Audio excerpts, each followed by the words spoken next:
The signal came through the static at 0347 ship time, and Senior Commander Vela Okafor recognized the voice of her mission controller the way you recognize a crack forming in the hull, not by the sound itself, but by the silence that followed it.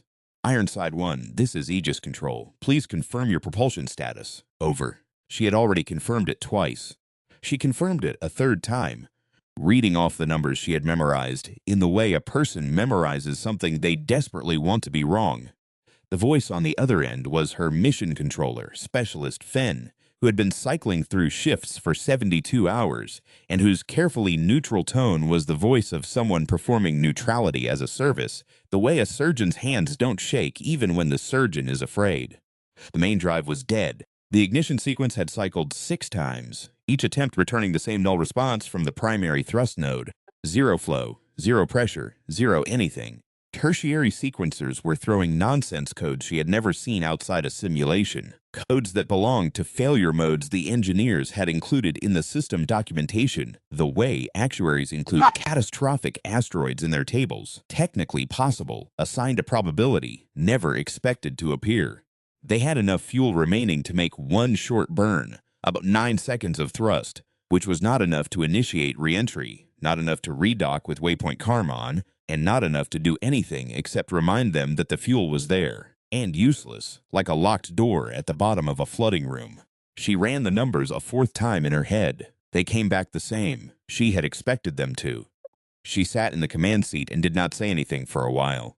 Through the viewport, Earth turned below her. It was so unreasonably beautiful she had to look away. Vela. That was Sergeant Dio Marsh from behind her, voice careful and controlled.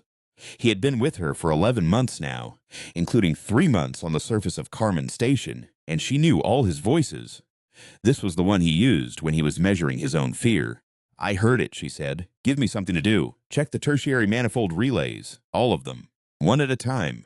She knew the relays were fine. Dio knew the relays were fine. But she gave him the job because giving a person something to do with their hands was the oldest human medicine there was. And right now they needed every tool available. In the bunk alcove behind the instrument panel, Corporal Reyes Thorne was either asleep or pretending to be. He had been quiet for 3 days. Not tactical quiet, not the professional stillness of a soldier on a long haul, but the deep, going-away quiet of a person who had started to disappear somewhere inside themselves. Vela had noticed it and filed it away and had not yet figured out what to do about it. That problem had now become urgent. "Thorne," she said. A pause. "Yeah. Come up front." Another pause, longer. Then the creak of the bunk and footsteps, and Corporal Thorne folded himself into the navigator's seat and stared at the board without really looking at it. His eyes had that particular quality she had seen twice before in people after long deep space postings. Not glazed exactly, but dialed slightly inward, the way a screen goes to standby when nothing's coming in. She gave him the numbers anyway. He had a right to them. He absorbed them without expression. "Okay," he said. "That's all you've got?" He looked at her then, and she saw something behind his eyes that she couldn't quite name. Not panic, not resignation. Something she didn't have a word for that was worse than both. "What do you want me to say, Commander?" "I want you to give me a second analysis on the drive sequencer. Different approach than mine." He held her gaze a moment longer, then pulled up the board and started working. His hands moved slowly at first, and then with more purpose, muscle memory taking over, and she watched the color come back into his face a little bit as he worked. She filed that away, too. Down on Earth, a man named Director Harlan Coate was having the worst morning of his professional life, and it was barely 0400. Coate had built the Aegis Deep Station program over 19 years. He had outlasted 3 administrations, 2 budget crises, and a restructuring that had gutted every other deep space initiative on the books. He was 61 years old, and he had never lost a crew, and that record felt now like something carried in his hands that he was about to drop. He was the kind of man who did not separate his professional life from his actual life, because he had stopped being able to see where one ended and the other began sometime around his 54th birthday, and he had made his peace with that. The program was his, its people were his, and right now, 3 of them were dying in orbit, and he was standing in an operations center at 4 in the morning, trying to find a door in a wall that had no doors. The orbital window they needed was closing. Without a successful retrofire in the next 71 hours, Ironside 1's crew would begin experiencing the effects of carbon dioxide buildup long before the scrubbers cycled out. The scrubbers would go at 58 hours. They would be conscious for perhaps 48 of those 58 hours. They would not be conscious for the rest. He stood at the floor-to-ceiling display in the main operations center at Aegis Control, Cape Mercer, and studied the numbers with the expression of a man who has been told a thing he already knows and is trying to find a way to unknow it. "What do we have on the pad?" he said. His systems director, a compact woman named Farah Osi, crossed her arms and gave him the answer he already had. Nothing rated for emergency rescue deployment. The Meridian 4 crew transport was in maintenance dock with its thruster package pulled. The Aurora vehicles were committed to a cargo resupply rotation, and their crew compartments weren't configured. The experimental Union 7 lifting body, it was human-rated in theory, tested 4 times, never crewed above 400 kilometers, was sitting in Bay 9 with its Titan block booster attached. Theoretically, Osi said. Don't use that word. Theoretically, Union 7 could make the rendezvous. The burn envelope is tight. It would require a launch from the eye of the storm system currently tracking over the Cape. Cote turned his head slowly. Say that again. There is a convective supercell coming in from the southeast. It will pass over the launch complex. The eye, the calm center, will sit over the Cape for roughly 90 minutes. There is a second orbital window inside that window. Cote looked at the storm track on the secondary display, a slow, enormous spiral, white and gray and patient. And Colonel Reyes? Osi said nothing, which was answer enough. Reyes, Commander Jacobo Reyes, Aegis's chief rescue pilot, the only person in the program certified on Union 7's manual guidance system, was standing behind Cote. Cote hadn't looked at him yet. He looked at him now. Reyes was 38, still lean in the way of men who had never stopped training for something. He had a scar along his jaw from a test flight incident 6 years ago that he never talked about, and he had the eyes of a person who spent a lot of time calculating distances. He was already wearing his flight undersuit. He had been wearing it since 0410-0. I figured you'd want me ready, Reyes said. Cote looked at him for a long time. You know what I'm going to ask you. Yes, sir. And you know what it means if the orbital window shifts, or if the eye passage is shorter than projected, or if the burn envelope. Sir. Reyes said it quietly, without edge. I know all the numbers. I was here when we built this program. Cote turned back to the display. Outside the tall windows, the sky over Cape Mercer was beginning to go a particular shade of gray-green that the meteorologists called Sirius. The wind had picked up in the hour since he had arrived, and palm fronds were visible against the glass, bending and snapping back and bending again. He had not yet called their families. He would do that now, while the preparations ran, because they deserved to know, and because there was a smaller thing inside him that believed, perhaps, that the act of making those calls would make the rescue more urgent, more real, more necessary to the universe, as if the grief of 3 families back on Earth was something the math would have to account for. He reached for the comm. 11 months earlier, Vela Okafor had told her husband that she wasn't worried. She had meant it. The mission profile was solid, the station was proven hardware, and she had done 3 previous long-duration postings without incident. What she remembered now was not the words but the expression on his face when she said them. Not fear exactly, more like the face a person makes when they love you enough to believe you, even when they think you might be wrong. She had recognized the expression and chosen not to address it, because she was leaving in 6 hours and she did not want to spend those 6 hours on the conversation that expression would open. She had thought of that face many times in the 11 months. She thought of it now, as she listened to his voice come through the static on the family comm channel, careful and low so the boys wouldn't hear, and she gave him the same calmness she had given him in the kitchen on their last morning, over coffee, with the light coming in sideways and the smell of toast and their younger son's sneakers squeaking down the hall. She did not know if he could hear the calmness for what it was, a tool, not an absence of feeling, but she gave it to him anyway because it was the most useful thing she had. We're working the problem, she said. Aegis has options. They're working it. Okay, he said. I need you to keep it together. Keep it together for the next 70 hours, not just right now. A long pause. The static moved like weather in the channel between them. She thought about how far the signal had to travel to reach her, the way it rose up from the ground stations and crossed the vacuum and found her ship by mathematics, and felt a brief, irrational gratitude for mathematics. Come home, Vela. That's the plan, she said. That's always been the plan. She closed the channel before he could say anything else, because she needed the anger the grief would bring, and she was not ready to need it yet. Behind her, Thorne had stopped working. She turned. He was sitting very still, hands flat on the board, staring at the sequencer results. His second analysis had come back identical to hers. Drive's not coming back, he said. No. Then we're waiting. We're waiting, she confirmed.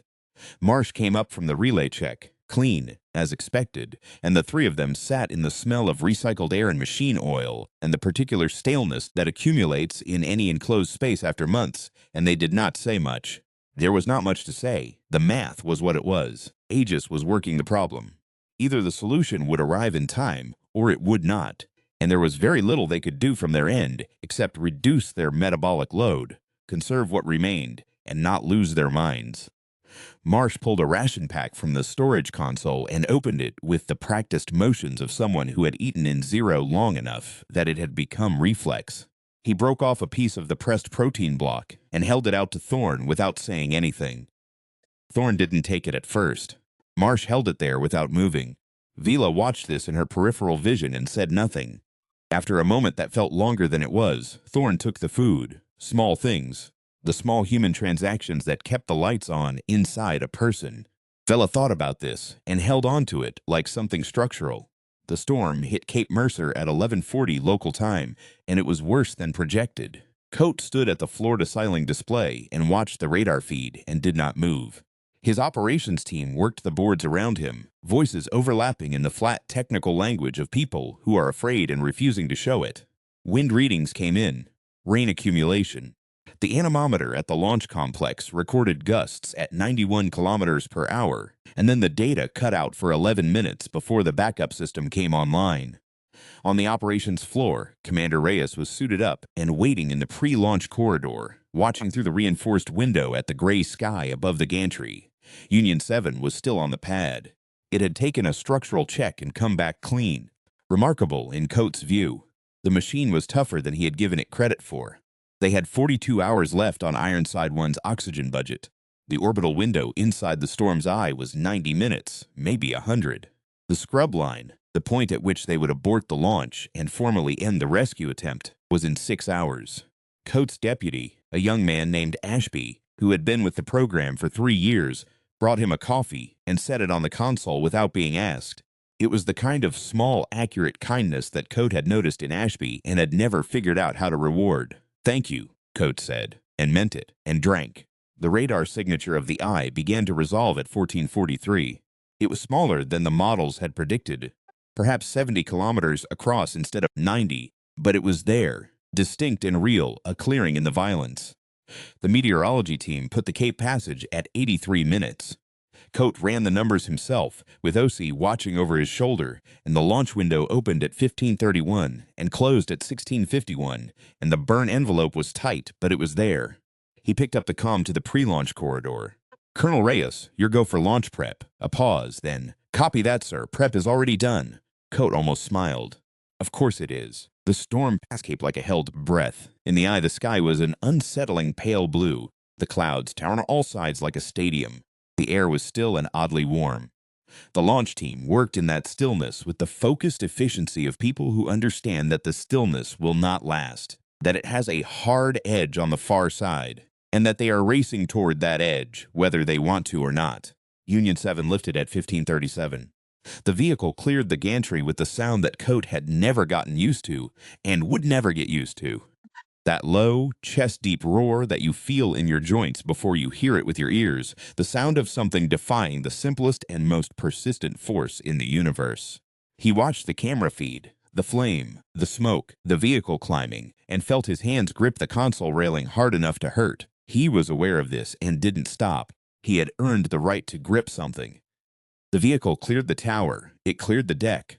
The first stage burnout was clean, a brief darkening of the exhaust trail, and then the second stage ignited and the camera from the Cape perimeter fence caught Union 7 as a bright needle against the artificial calm of the eye wall, threading itself through that temporary gap in the violence that the planet had made and that Colonel Reyes had said he could use and was now using.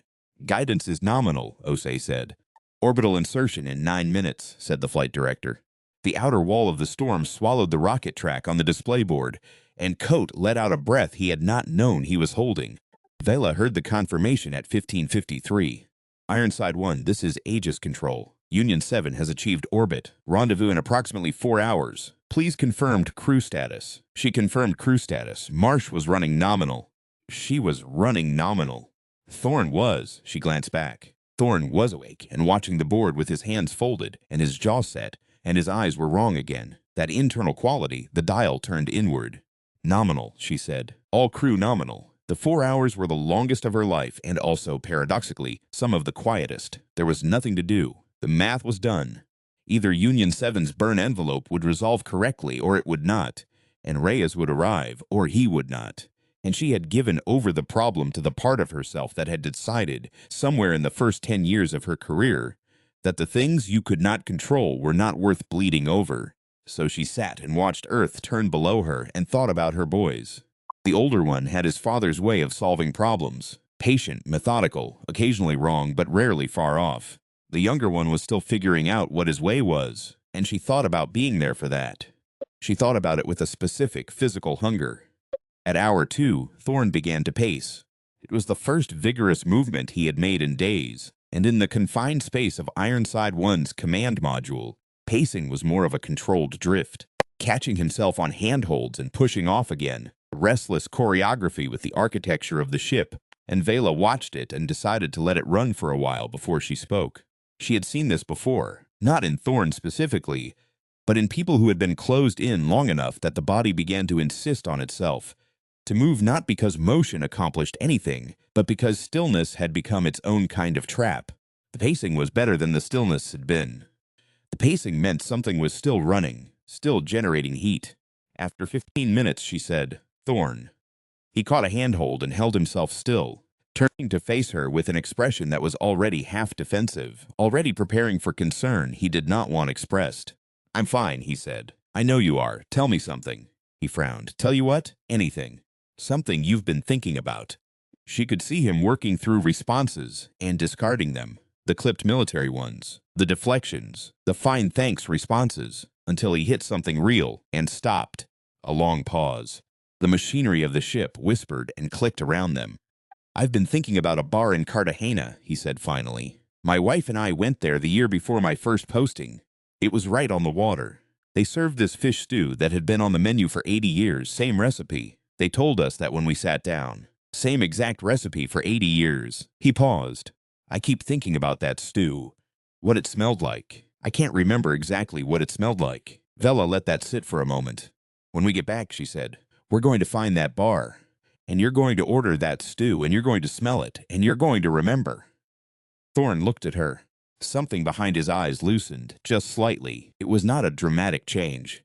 It was the change that happens when a person who has been alone inside themselves hears something from the outside that reaches them, and allows it to reach them, and decides, quietly, to stay. "Yeah," he said. "That's a plan." Marsh, without looking up from his board, said quietly, "I want to come." "Done," Vela said. "We'll all go." The banter was thin, and they all knew it was thin. But thin banter between people who trust each other has a structural integrity that sincerity alone cannot provide, and all three of them felt it, and leaned on it, and the remaining 2 hours passed with a different quality than the ones before. Union 7 came into optical range at 1741. Ironside 1, "I have visual." Reyes's voice on the comm was so steady it sounded like a recording. "Please confirm your position, light status." "Light's confirmed," Vela said. "We see you, Colonel. Come on in." The docking approach took 40 minutes. It should have taken 20. The Union 7's guidance system had developed a minor orientation drift during the burn phase, not dangerous, not even particularly alarming to an experienced pilot, but requiring manual correction that Reyes performed with quiet precision, while Coat and the entire Aegis operations team watched from the display at Cape Mercer and said nothing, because there was nothing to say, and silence was the correct contribution at a moment like this. Vela watched through Ironside 1's forward camera feed, the slow geometry of approach, the Union 7 rotating with delicate purpose to correct its axis, and she thought about what it meant to trust a stranger with your life. Not in the abstract, but specifically. This man, in that vehicle, making those adjustments 400 kilometers above the Earth, and doing it right. The dock caller engaged at 1821. There was a brief delay before anyone spoke.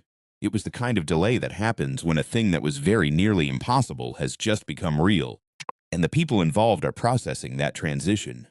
The radio static hummed. On the ground, someone in the Cape Mercer Operations Center started to say something and stopped themselves, respecting the moment without being asked. Then Vela said, "Good docking, Colonel." And Frey said, "Thank you, Commander. Let's get your people home." The transfer should have been routine.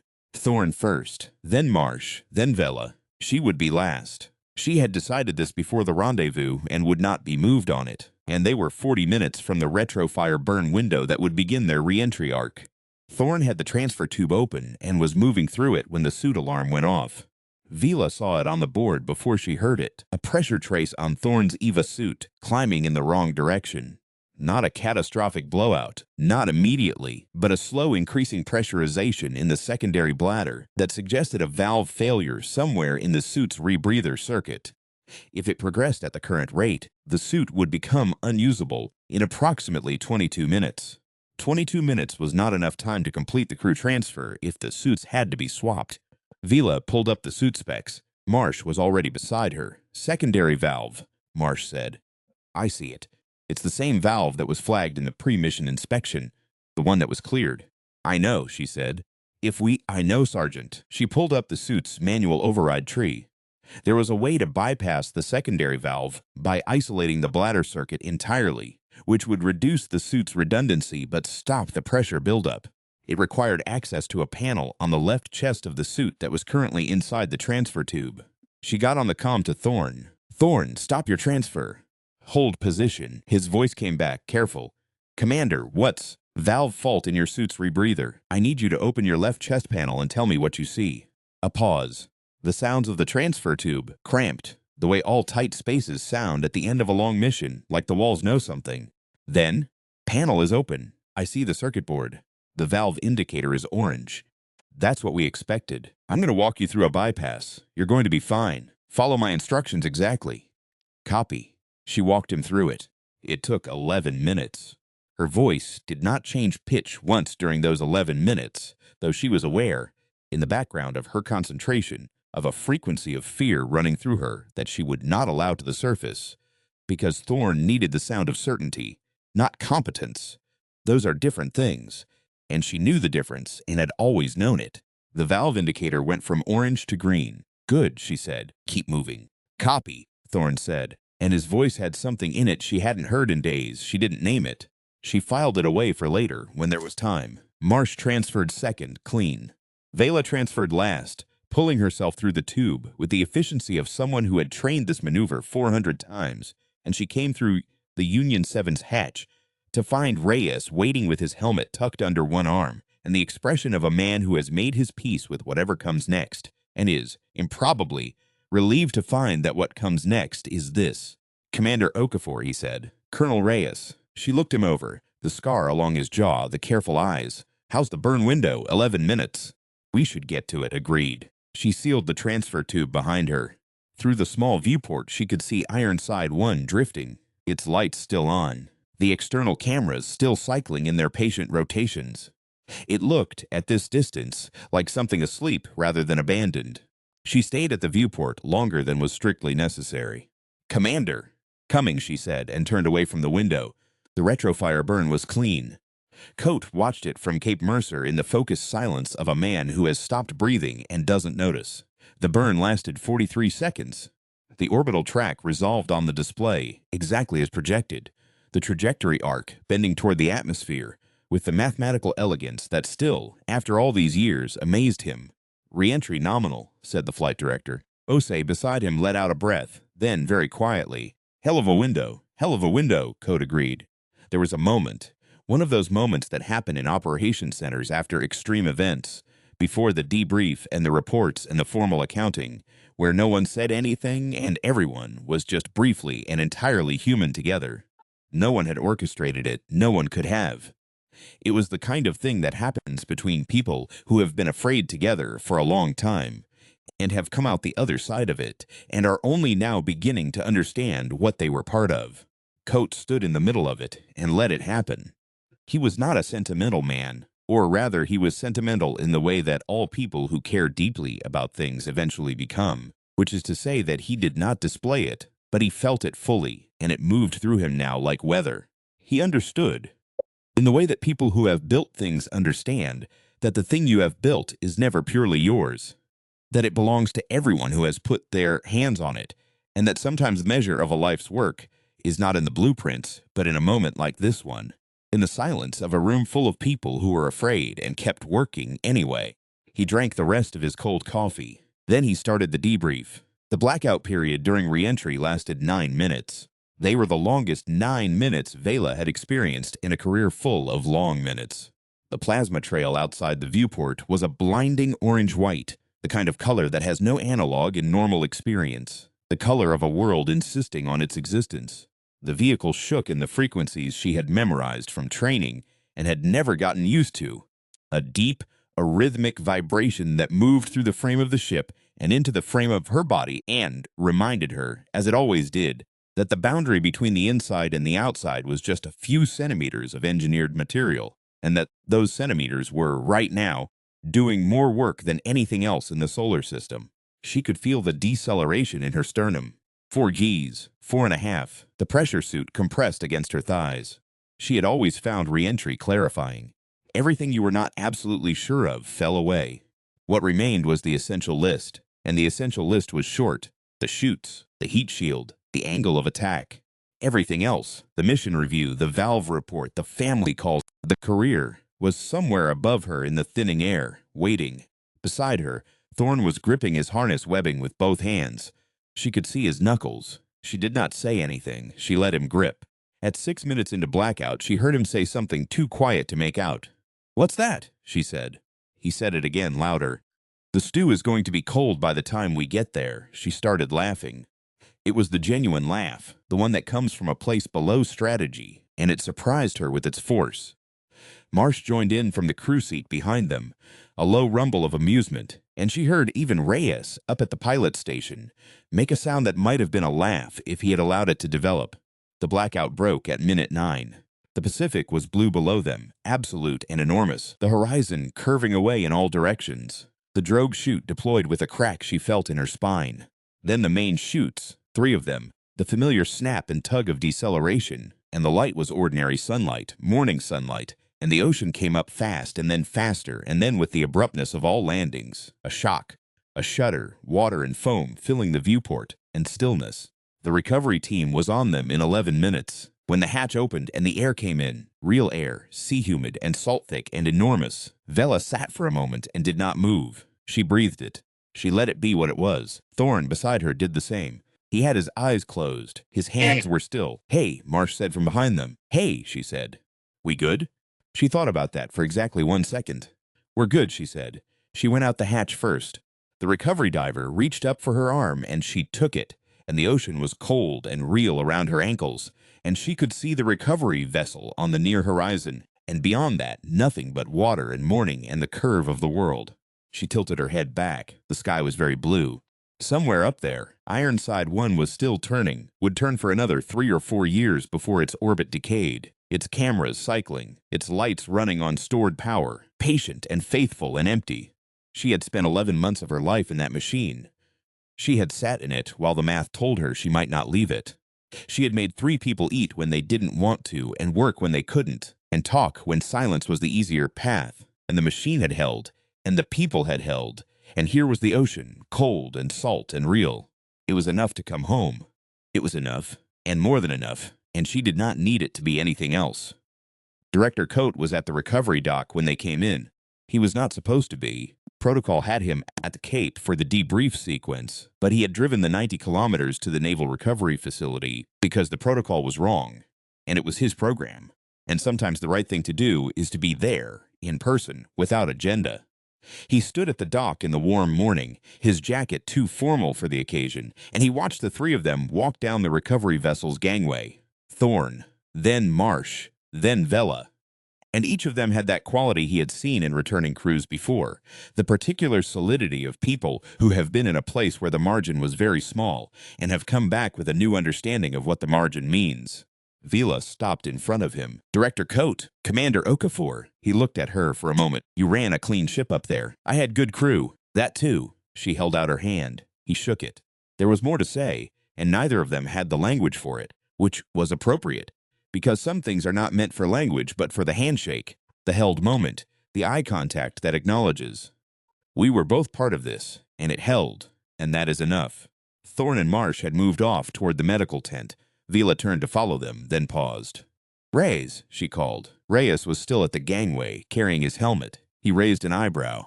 Cartagena, she said. You're invited. He considered this. What's in Cartagena?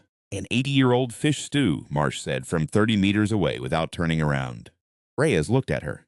She looked at him.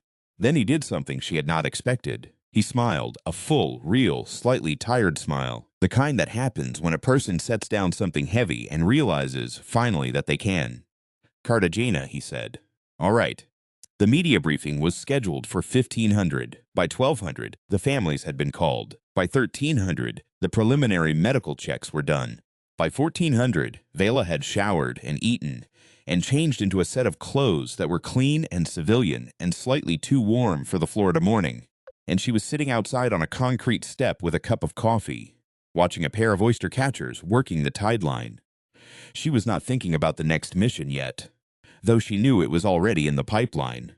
She was not thinking about the debrief, or the technical review, or the valve that had failed and been bypassed and would become eventually a report and a recommendation and a better valve on the next vehicle.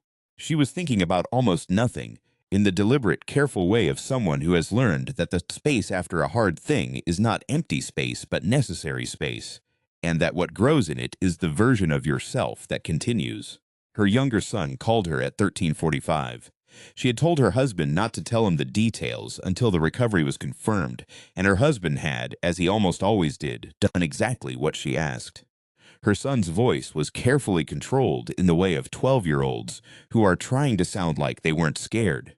Mom. Hey, kid, are you okay? I'm sitting outside drinking bad coffee in the Florida sun. I'm excellent. A pause. Then, dropping the controlled quality entirely, I was worried. I know, she said. I was worried too. You were? A little, but we solved it. That's what we do. She could hear him processing this, her admission of fear, which she rarely made, and her calm, which he knew well, and the space between them, which was the space between those two things. Okay, he said finally. I'll be home Thursday. We'll get the good pizza. The one with the anchovies? The one with the anchovies. Mom, anchovies are disgusting. They are, she agreed, absolutely correct. She heard him laugh, a real laugh, unguarded, the one she had been carrying in her chest for 11 months like a photograph you keep in your breast pocket. And the morning opened up around her, wide and warm and thoroughly, stubbornly ordinary, and she let it. The oyster catchers moved down the tide lane. The water was very bright. Somewhere behind her, in the recovery facility, the mission clock on the wall had ticked past 73 hours, and it meant nothing now, and that was exactly as it should be. She drank her bad coffee and felt the sun on her face and was, in the truest and quietest sense of the word, home.